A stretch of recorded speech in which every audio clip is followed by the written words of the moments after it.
Speaker కు జగన్ రాసిన లేఖపై మంత్రి పయ్యావుల కేశవ్ కౌంటర్ ఇచ్చారు.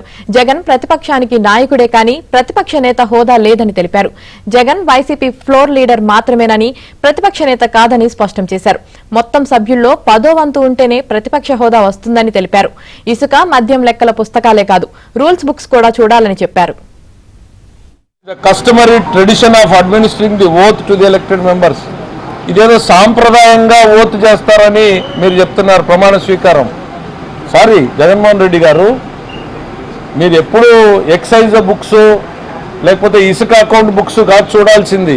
అప్పుడప్పుడు assembly rules book, parliamentary practices మీద కౌలన్ షక్దర్ బుక్ కూడా చూడండి, అర్థమవుతాయి.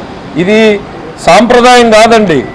188 ఆఫ్ ది కాన్స్టిట్యూషన్ ఆర్టికల్ ప్రకారము మ్యాండేటరీ. ఇది సభ్యుడిగా ప్రమాణ స్వీకారం చేసిన తర్వాత మాత్రమే అతన్ని సభ్యుడిగా గుర్తించబడతాడు, అక్కడ కూర్చోవడానికి అర్హుడవుతాడు, అతనికి ఓటింగ్ సంబంధించినటువంటి అర్హతలు వస్తాయి.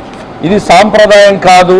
మీ మొట్టమొదటి లేఖలో మొదటి లైన్లోనే మీ ఆలోచనలో తప్పు ఎట్లా ఉంది అనేటువంటిది అర్థమవుతోంది. ఆయన ఏంటి పాస్ట్ ప్రాక్టీసెస్ గురించి మీరు మాట్లాడారు. ఏంటి గతంలో లీడర్ ఆఫ్ ది హౌస్ అంటే ముఖ్యమంత్రి కాబోయేటువంటి వ్యక్తి, తర్వాత ప్రతిపక్ష నాయకుడు చేస్తాడు, ఆ తర్వాత మంత్రులు చేస్తారు అనేటువంటిది కరెక్ట్.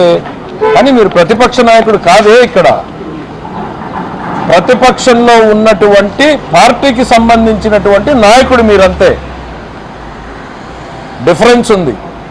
ఫ్లోర్ లీడర్ అంటారు మిమ్మల్ని, పార్లమెంట్లో గ్రూప్ లీడర్ అంటారు, శాసనసభలో మనం ఫ్లోర్ లీడర్ అంటాం.